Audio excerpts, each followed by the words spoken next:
निर्वासन। परशुराम वहीं दालान में ठहरो। मर्यादा क्यों, क्या मुझमें कुछ छूट लग गई? परशुराम पहले ये बताओ तुम इतने दिनों से कहाँ रहीं, किसके साथ रहीं, किस तरह रहीं और फिर यहाँ किसके साथ आईं?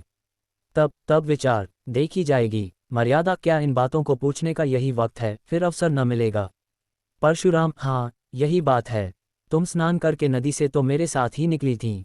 मेरे पीछे पीछे कुछ देर तक आई भी, मैं पीछे फिर कर तुम्हें देखता जाता था, फिर एकाएक तुम कहाँ गायब हो गईं? मर्यादा तुमने देखा नहीं, नागा साधुओं का एक दल सामने से आ गया।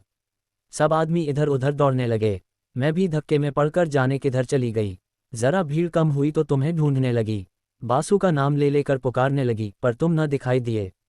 परशुराम अच्छा तब? मर्यादा तब मैं एक किनारे बैठकर रोने लगी, कुछ सूझ ही न पड़ता कि कहाँ जाऊं, किससे कहूं, आदमियों से डर लगता था। संध्या तक वहीं बैठी रोती रही। परशुराम इतना तूल क्यों देती हो?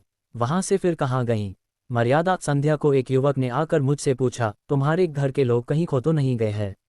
मैंने कहा हाँ। तब उसने तुम्हारा नाम पता ठिकाना पूछा। उसने सब एक किताब पर लिख लिया और मुझसे बोला, मेरे साथ आओ, मैं तुम्हें तुम्हारे घर भेज दूंगा। परशुराम वह आदमी कौन था? मर्यादा वहां की सेवा समिति का स्वयंसेवक था। परशुराम तो तुम उसके साथ हो लीं। मर्यादा और क्या करती?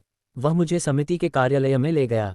वहां एक शामियाने में एक लंबी दाढ़ी वाला मनुष्य बैठा हुआ कुछ लिख रहा था। वही उन सेवकों का अध्यक्ष था, और भी कितने ही सेवक वहां खड़े थे। उसने मेरा पता ठिकाना रजिस्टर में लिखकर मुझे एक अलग शामियाने में भेज दिया, जहां और भी कितनी खोई हुई स्त्रियों बैठी हुई थीं।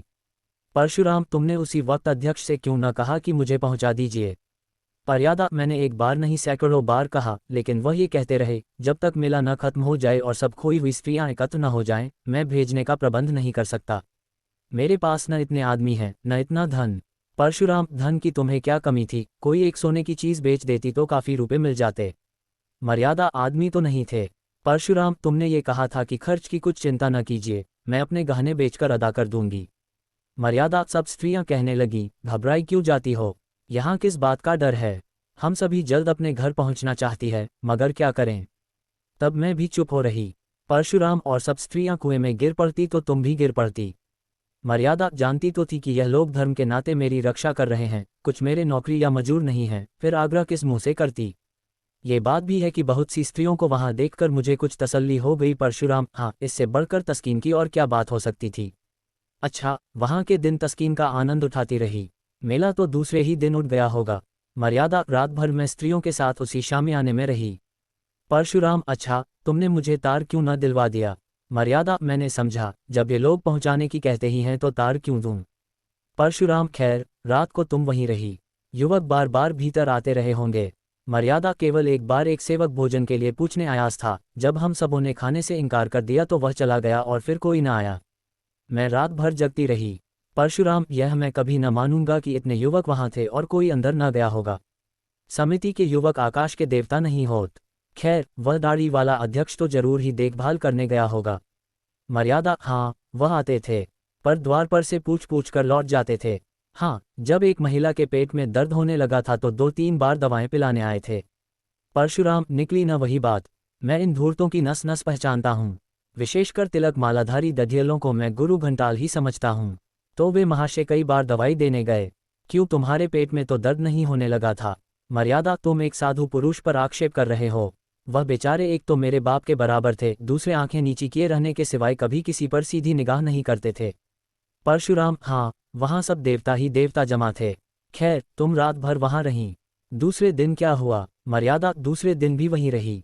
एक स्वयंसेवक हम सब स्त्रियों को साथ में लेकर मुख्य मुख्य पवित्र स्थानों का दर्शन कराने गया। दोपहर को लौटकर सबों ने भोजन किया।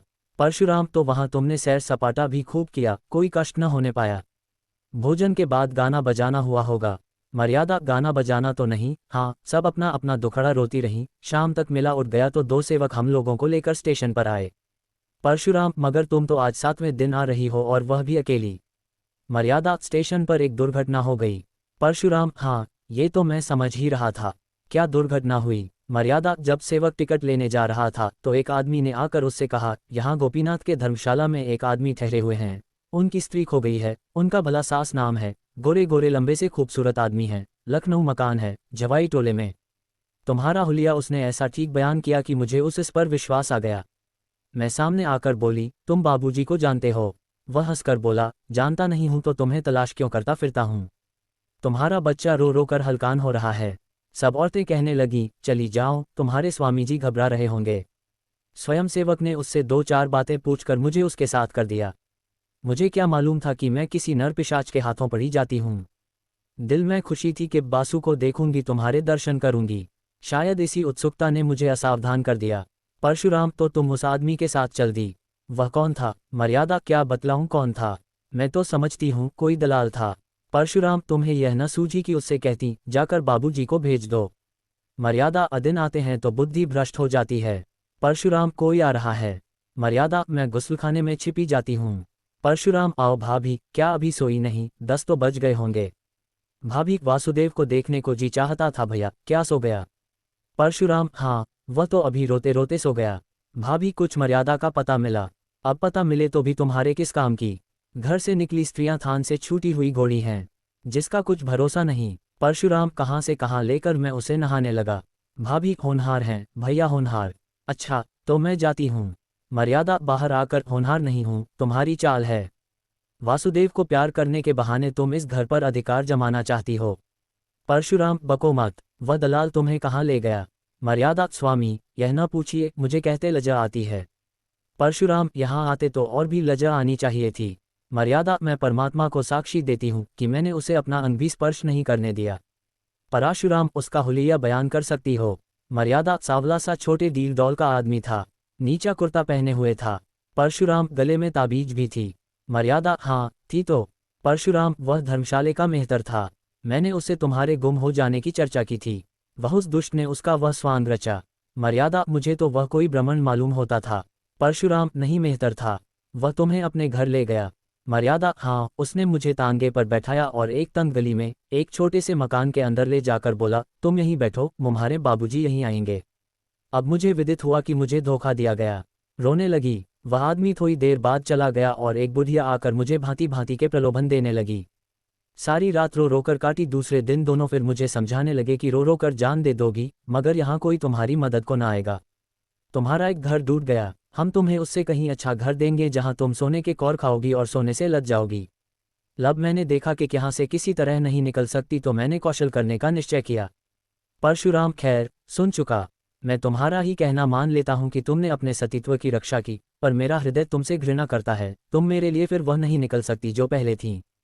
इस घर में तुम्हारे लिए स्थान नहीं है। मर्यादा, स्वामी जी, यह अन्याय न कीजिए, मैं आपकी वही स्त्री हूँ जो पहले थी। सोचिए मेरी दशा क्या होगी।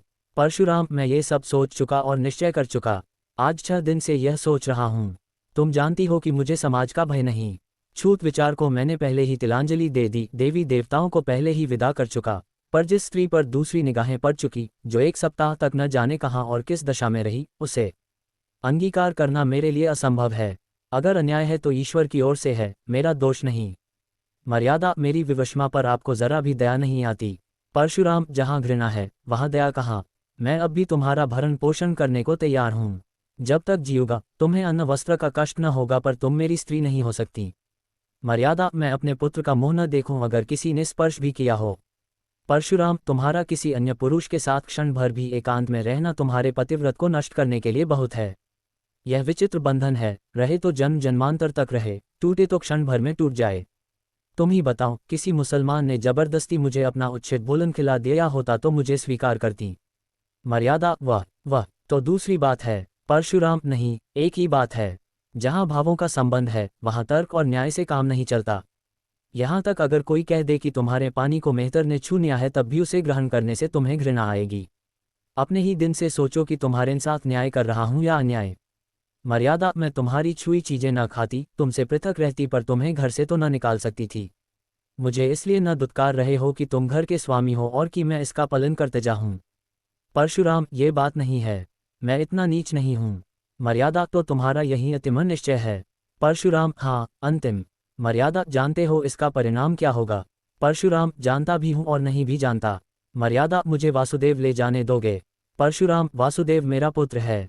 मर्यादा, उसे एक बार प्यार कर लेने दोगे? परशुराम, अपनी इच्छा से नहीं, तुम्हारी इच्छा हो तो दूर से देख सकती हो। मर्यादा, तो जाने दो, न देखूंगी। समझ लूंगी कि विधवा हूं और बांझ भी। चलो मन, अब इस घर में तुम्हारा निवाह नहीं है। चलो जहाँ भाग्य ले जाए।